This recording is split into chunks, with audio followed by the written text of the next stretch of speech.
Retour, mesdames et messieurs, pour recevoir M. Didier Mangou. Il est avec nous, chef des travaux à l'INILU. INILU, c'est l'université de Lubumbashi. Voilà. Voilà, un jeune intellectuel congolais qui nous arrive de Lubumbashi. Ça fait du bien d'avoir des compatriotes qui nous arrivent un peu d'ailleurs. Alors, Didier Mangou, bienvenue. Merci beaucoup, M. Ça va bien? Oui, très bien. Bien arrivé à Kinshasa? Très bien arrivé. Lubumbashi te manque? Un tout petit peu. Parce que la famille est restée. Justement. Mais vous êtes ici pour les affaires pour continuer tes recherches. C'est bien. Justement. Alors, monsieur Didier Mangou, l'université de Lubumbashi, semble être saturée. Et nous avons eu cette information, sachant que vous êtes à Kinshasa, en tant que chef de travaux, nous avons voulu y avoir un peu de cette information. Dites-nous un peu, l'université de Lubumbashi est saturée et, comment la désengorger s'il faut le faire? Merci beaucoup, M. Crispin, pour la parole nous accordée.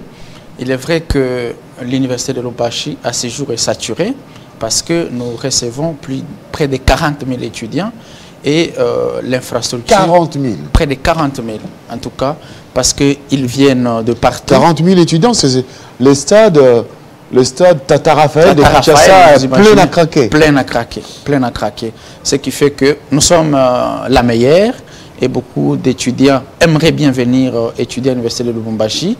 C'est comme ça que M. le recteur, le professeur ordinaire Gilbert Kishiba, que vous connaissez très bien, il a initié depuis un certain temps un gigantesque projet, celui qui consiste à trouver un autre espace qui pourrait cette fois-là recevoir les infrastructures de bonne qualité. Donc, il y a un projet de construction. Il y a un projet de construction.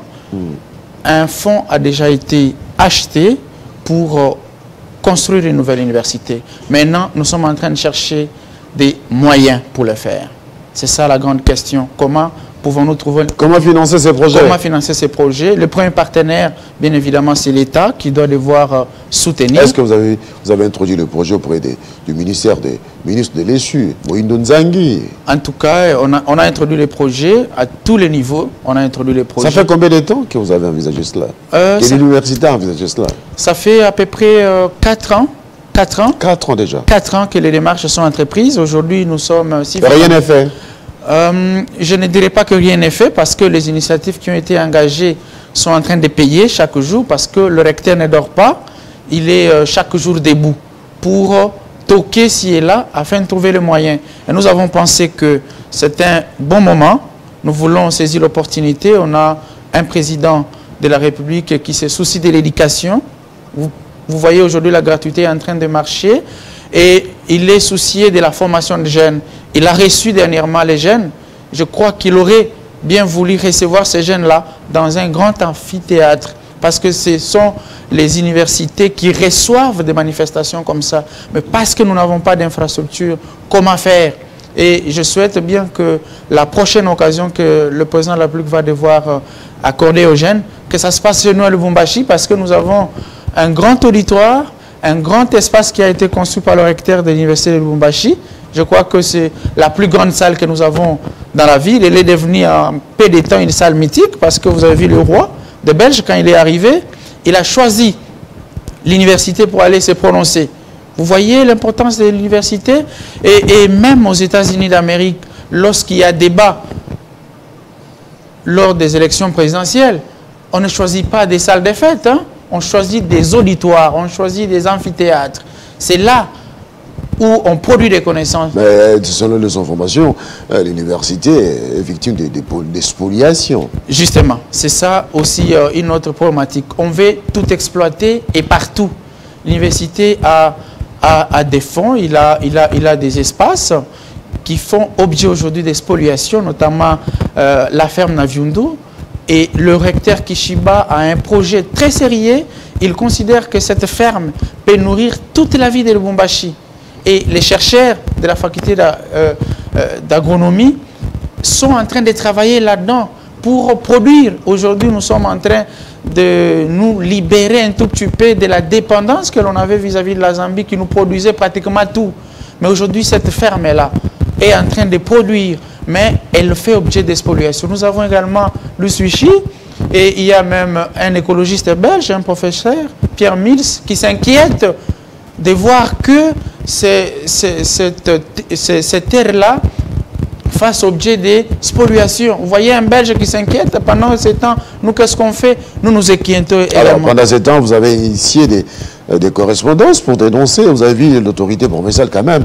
Le gouverneur, il me semble très accessif.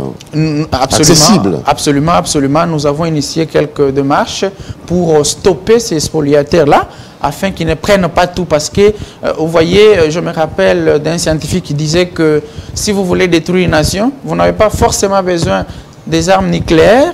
Il vous suffira d'infecter les systèmes éducatifs et au bout de quelques temps, vous aurez détruit tout le pays.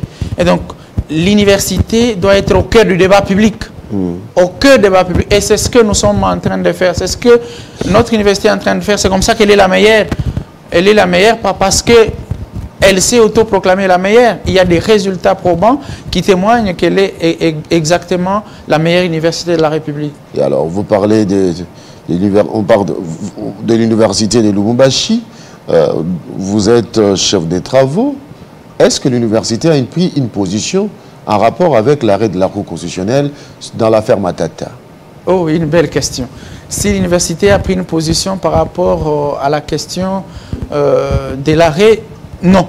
En fait, nous, dans notre université, nous sommes habitués aux grands colloques, aux grands rendez-vous, au cours desquels nous invitons des éminents professeurs. Je vous rappelle que dernièrement, on avait fêté le 7e anniversaire de la Cour constitutionnelle chez nous, à l'université de Lubumbashi. On a fait venir les grands noms de droit constitutionnel. Je vais citer ici le professeur André Mbata, le professeur Issambo Kangaché, le professeur Jacques Njoli. On a discuté. Et à la fin, il y a des publications. C'est comme ça qu'une université se prononce. Une faculté ne se prononce pas. L'université n'a pas... L'UNILU ne s'est pas prononcé. Non, l'UNILU ne s'est pas encore prononcé. Une position dégagée de manière... personnelle par le professeur, l'éminent professeur Banzamalale. Et puis c'est en dehors même de l'université. Ce n'est pas une organisation qui peut être rattachée à l'université.